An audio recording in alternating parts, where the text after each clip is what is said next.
Hello friends, welcome to English junction. Spoken English की पहल में एक नई वीडियो के साथ आपके सामने हाजिर हूँ। आज हम बात करेंगे डेली रूटीन के बारे में।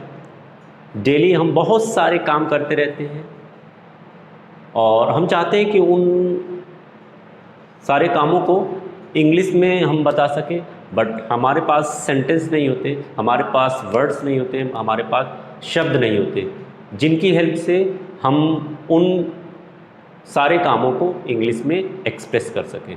तो आज इसी टॉपिक के साथ आपके सामने हाजिर हूँ।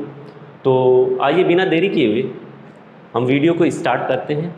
अगर मैं डेली रूटीन की बात करूं तो डेली की रूटीन हमारी स्टार्ट होती है सुबह जब हम सोकर उठते हैं। तो ऐसे में जब हम सोकर उठते हैं तो हम सेंटेंस कह सकते हैं I get up at 5 AM, या आपका जो भी टाइम होगा आप वो टाइम यहाँ पर लिख सकते हैं।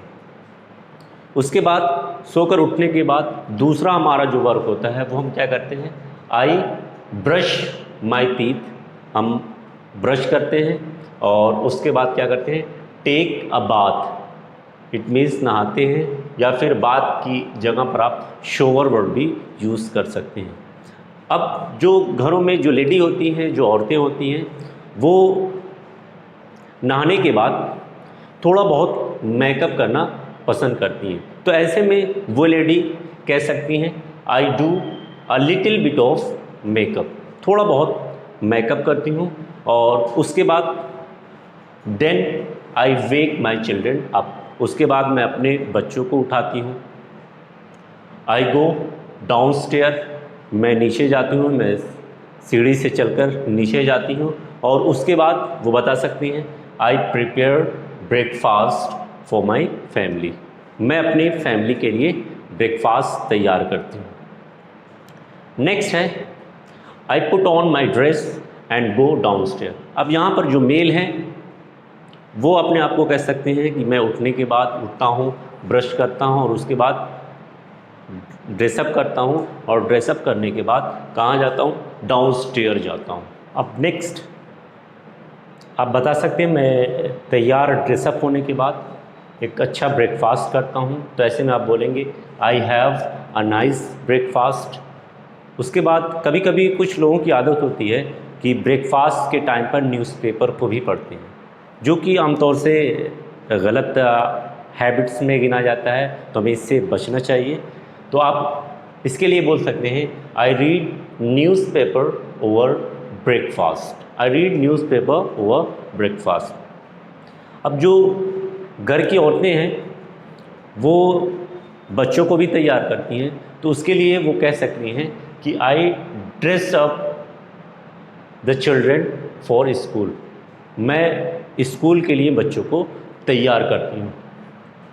अब जो मेल हैं वो जब ऑफिस निकलते हैं तो बता सकते हैं I leave for office at 9 AM, या जो भी टाइम निकलते हैं वो टाइम यहाँ पर शो कर सकते हैं। और नेक्स्ट ऑफिस से वापस आने के लिए बता सकते हैं I come back home at 6:30 PM। ये भी आपके लिए ऑप्शनल है, जो टाइम आपके लिए सूटेबल है वो आप यहाँ पर लिख सकते हैं। मान लीजिए आप अपने बच्चों को स्कूल से लेने के लिए भी जाते हैं, तो इस केस में आप कह सकते हैं I take my children from school, मैं अपने बच्चों को स्कूल से लिवाती हूँ या लिवाता हूँ। दोनों पेरेंट्स में से कोई भी काम कर सकता है, और आज दोनों में से कोई भी करते भी हैं। और नेक्स्ट आप कह सकते हैं I also buy some vegetable on the way back home, मैं वापस घर आते वक्त कुछ सब्जियां भी खरीद लाता हूँ। नेक्स्ट है mean while I do my chores. Chores कहते हैं घर के सारे काम, सारे घरेलू काम को चोर्स कहते हैं। तो ऐसे में जो लेडीज़ हैं वो कह सकती हैं कि जब हस्बैंड ऑफिस चले जाते हैं, बच्चे स्कूल चले जाते हैं, तो मैं चोर्स उस दौरान पूरा कर लेती हूँ, I do all my chores. Next I read novel during my leisure time. अब कभी कभी होता है क्या, हम लेज़र टाइम में कुछ न कुछ बुक्स पढ़ना पसंद करते हैं, कुछ नॉवेल्स पढ़ना पसंद करते हैं, कुछ और। मैं भी आपको ये सजेस्ट करूँगा कि आप भी अगर आप इंग्लिश को मजबूत बनाना चाहते हैं तो आप फ्री टाइम में नॉवेल्स पढ़ने की आदत डालिए। डे रीडिंग प्रैक्टिस भी अच्छी होगी और इंग्लिश भी आपकी इम्प्रूव होगी। नेक्स्ट कह सकते हैं आप वी हैव डिनर टुगेदर, हम सब मिलकर डिनर करते हैं। और अगर आप अपने बच्चों को पार्क में ले जाना पसंद करते हैं तो आप कह सकते हैं I take my children to park, मैं अपने बच्चों को पार्क में ले जाती हूँ।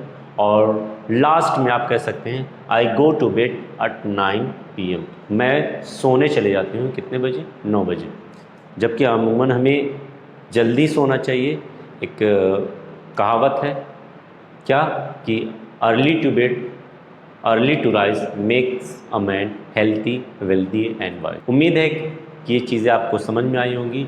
आप इन सेंटेंस को याद रखने के लिए प्रैक्टिस में लाइए, इनकी ज़्यादा से ज़्यादा प्रैक्टिस कीजिए।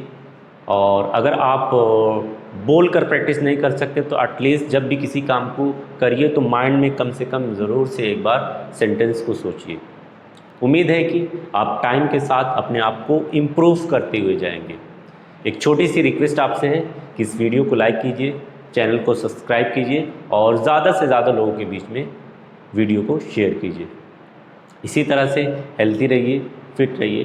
Thanks for watching the video.